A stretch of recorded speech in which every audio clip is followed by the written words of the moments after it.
अनुभवी आंखें सच दिखाते हैं, छुपाते नहीं। धन्यवाद सभापति महोदय। आज मैं अपने पार्टी की तरफ से सरकार की सप्लीमेंट्री डिमांड जो 3,73,761 करोड़ रुपए के डिमांड रखे गए हैं उसके स्वीकृति के लिए, उसके पक्ष में बोलने के लिए खड़ा हुआ हूं।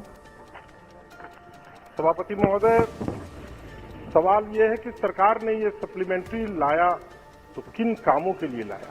आज उस पर सदन में चर्चाएं हो रही है, जिसके अंदर में हम लोगों ने देखा है कि इसके अंदर में आप खाद पर सब्सिडी देने के लिए 58,000 करोड़ उसमें दे रहे हैं। निर्यात को प्रोत्साहन देने के लिए 53,000 करोड़ रुपए का आप उस पर खर्च कर रहे हैं, एक्स्ट्रा खर्च कर रहे हैं। हम सबसे बड़ी बात है कि अभी यहां हमारे से बोलने से पहले जो हमारे विपक्ष के सम्मानित सदस्य बोल रहे थे, वे खड़े होकर कम से कम इस सदन में तो बोल दे कि ये जो सप्लीमेंट्री आई है उसके अंदर में जो खाद पर 58,000 करोड़ रुपया जो दिया जा रहा है सब्सिडी, इसकी कोई जरूरत नहीं है, तब तो इसका विरोध करें। अगर आप इसके पक्ष में भी हो और चाहते हैं और इसका विरोध भी करें तो दोनों बात एक साथ कैसे होगी।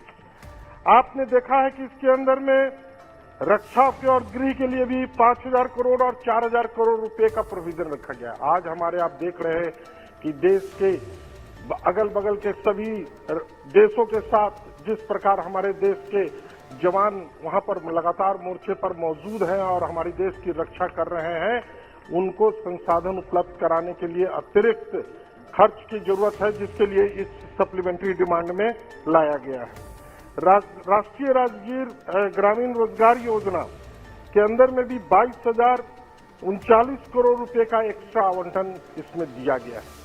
आखिर जब तक हम इसके माध्यम से गांव में इस कोविड के बाद जो बेरोजगारी बढ़ी है, लोगों को काम नहीं है, अगर हम इन माध्यमों से अगर हम उन्हें रोजगार मुहैया करा रहे हैं तो ये सबसे बड़ी बात है कि वित्त मंत्री की ये सोच, माननीय प्रधानमंत्री की ये सोच और पूरे सदन इस पर सहमत होकर इस चीज को पारित करने की जरूरत है कि ताकि हम खादों पर सब्सिडी, रोजगार दे सके, हमारे जो हम आज ज्यादा से ज्यादा निर्यात कर सके, आयात पर से हम अपने निर्भरता को कम कर सके। उसके लिए सबसे बड़ी जरूरी है कि निर्यात करने वाले छोटे छोटे को हम उन्हें प्रोत्साहित करने के लिए लगातार प्रोत्साहन राशि की उनसे मदद करें, जिससे कि वो आज इस कंपटीशन के बाजार में वो कम्पीट कर सके और दूसरे देशों के साथ उनका कंपटीशन चलता रहे।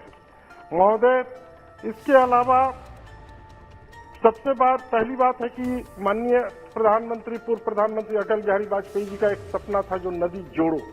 उस नदी जोड़ो को माननीय प्रधानमंत्री माननीय नरेंद्र मोदी जी ने उस सपने को पूरा करने के लिए राष्ट्रीय नदी जोड़ो प्राधिकार नीरा का गठन करने जा रही है और उसके अंदर में 4 परियोजनाओं का डीपीआर तैयार कर लिया गया है। और माननीय सभापति महोदय, आपके माध्यम से माननीय प्रधानमंत्री जी को और माननीय वित्त मंत्री जी को मैं बधाई देना चाहता हूं कि हमारे मुख्यमंत्री माननीय नीतीश कुमार जी के पहल पर माननीय प्रधानमंत्री जी ने इस नीरा परियोजना के अंदर में 2 योजना जो 4 स्वीकृत हुई उसमें 2 योजना बिहार की ली गई है। इसके लिए मैं अब पूरे बिहार के तरफ से माननीय वित्त मंत्री जी को और माननीय प्रधानमंत्री जी को धन्यवाद देता हूं। आपने देखा है कि इसके अंदर में बूढ़ी गंडक, नून वाया गंगा तथा कोसी मेची लिंक, इस 2 परियोजना के डीपीआर को स्वीकृति दी गई है।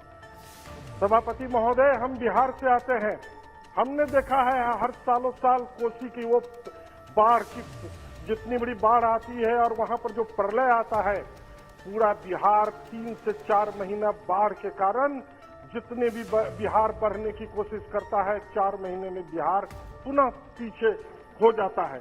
हमारा चाहे वो सीतामढ़ी जिला हो, चाहे वो कोसी का जिला हो, इन सभी जिलों में आप देखेंगे कि बाढ़ से बड़ी त्रासदी हो रही है। उस बाढ़ को अगर नदी को जोड़ दिया जाता है कोसी और मेची को, तो उसके कारण एक बहुत बड़े इलाके के में आने वाले हर साल आजादी के बाद से अब तक कोसी का इलाका बाढ़ देखा है। आजादी से लेकर अब तक चाहे वो हमारा सीतामढ़ी डिस्ट्रिक्ट रहा हो, नॉर्थ बिहार डिस्ट्रिक्ट रहा हो, वो बाढ़ देखने का काम किया है। यहाँ बैठी हुई है हमारे बगल के जिले की सांसद महोदया, उनका भी जिला लगातार बाढ़ से हमेशा हर साल डूबता रहा है। आज इस बाढ़ नदी जोड़ो की अगर योजना जो शुरू हो जाएगी तो हमें बाढ़ से बहुत बड़ी राहत मिलेगी। हम सब उस बड़े एक सपना देखा करते थे, जाने कब हम लोग को बाढ़ से मुक्ति मिलेगी। वाजपेयी जी ने उस सपने को देखने का हमें मौका दिया था, परंतु वो पूरा न हो सका। आज हमें लग रहा है कि माननीय प्रधानमंत्री जी के नेतृत्व में, हमारे मुख्यमंत्री जी के आग्रह पर ये 2 योजना सरजमीन पर लाने का काम हो रहा है। महोदय, आपके माध्यम से मैं ये भी कहना चाहता हूं कि हमारे बिहार के अंदर में माननीय वित्त मंत्री जी बैठी हुई हैं, आपके माध्यम से ये कहना चाहता हूं, आपने भी इस बात को सदन में रखा है कि बिहार को विशेष राज्य का दर्जा मिलना बहुत ही जरूरी है। महोदय, हिंदुस्तान पूरी दुनिया से तभी कंपटीशन में अपने आप को सर्वोच्च देश साबित कर सकता है जब तक कि बिहार भी अन्य राज्यों के बराबर में विकसित होकर हिंदुस्तान के अंदर में नंबर 1 के राज्यों में गिनती में नहीं आएगा। तब तक आप विदेशों में जाकर भारत देश का परचम लहराने में कहीं न कहीं आपको ये बाधा आएगी कि आपका एक राज्य, अभी नीति आयोग ने अपनी जो रिपोर्ट प्रकाशित की उसमें उसने लिखा है कि बिहार सबसे पिछला राज्य है। अगर पिछले राज्य में हमें आपने नीति आयोग ने हमें रखा है तो हमें आपके माध्यम से वित्त मंत्री जी से, प्रधानमंत्री जी से और लगातार हमारे मुख्यमंत्री नीतीश जी मांग कर रहे हैं कि स्पेशल पैकेज से नहीं, हमें विशेष राज्य का दर्जा चाहिए। अगर आप हमें विशेष राज्य का दर्जा देते हैं तो हमारे यहाँ इंडस्ट्रीज आएगी। हमारे बिहार के लोग पूरी देश की इंडस्ट्रीज को चलाते हैं। आज हमारे बिहार के अंदर में अगर इंडस्ट्रीज आती है तो हम बिहार के लोग उस इंडस्ट्रीज को चलाने में सक्षम हैं। परंतु हमें जब तक हमारे यहाँ तभी कोई बाहर के कंपनियां आएगी या हमें अपने यहाँ यूनिट बैठाएगी जब आप हमें विशेष राज्य का दर्जा देंगे। मैं आपके माध्यम से यहाँ पर मौजूद वित्त मंत्री जी से पूरे बिहार वासियों की तरफ से बैठे हुए हम अपने सदन के सारे बिहार के सांसदों के 40 के 40 सांसदों की तरफ से आपसे पुनरोज और मांग करता हूँ कि बिहार को विशेष राज्य का दर्जा आप देने की घोषणा करें। आप जिसे पैकेज दे रहे हैं, पैकेज नहीं, हमें विशेष राज्य का दर्जा चाहिए और हमें यह दर्जा देने का आप कष्ट करें। आप महोदय, अभी हमारे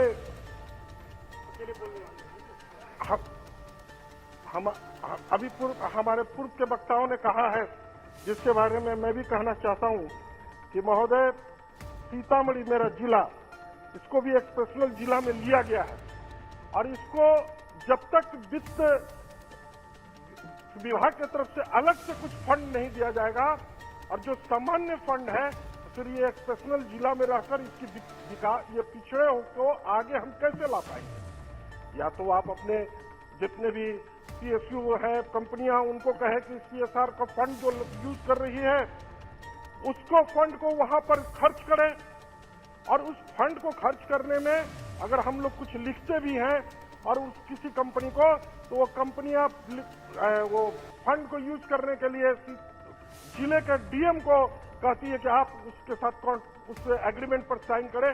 DM को फुर्सत नहीं होता, वो साइन नहीं करता। इसमें संशोधन किया जाए, DM के साथ साथ ना हो तो DDC उसके साथ एग्रीमेंट करे और काम योजना को शुरू हो सके। जिस प्रकार अगर 1-2 योजना जाती भी है, वो योजना बिना एग्रीमेंट के योजना पर लौट के वापस आ जाती है।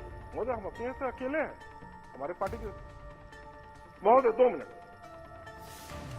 महोदय, मैं भी ये कहना चाहूंगा कि क्रिप्टो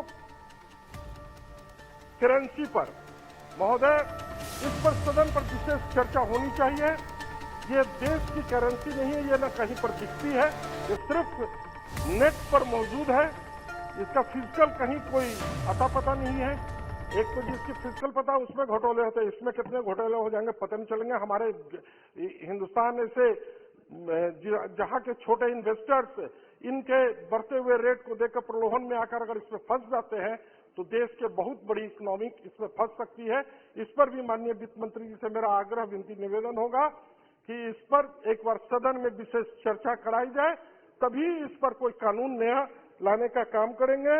महोदय, मैं एक बार पुनः अपने क्षेत्र सीतामढ़ी के लिए माननीय वित्त मंत्री महोदय से आग्रह करूंगा कि माननीय प्रधानमंत्री जी की घोषणा है कि अयोध्या के तर्ज पर मां सीता की जन्मभूमि सीतामढ़ी को भी विकसित करने के लिए तो आप वहां पर रेलवे विभाग को वहां पर वॉशिंग किट और रेलवे विभाग ने जो मॉडर्न स्टेशन बनाने का संकल्प लिया है उसको फंड दे कि ताकि वहां पर मॉडर्न स्टेशन बन सके और सीतामढ़ी को पर्यटन के नक्शे पर लाकर वहां पर्यटन के अयोध्या के तर्ज पर वहां विकास हो।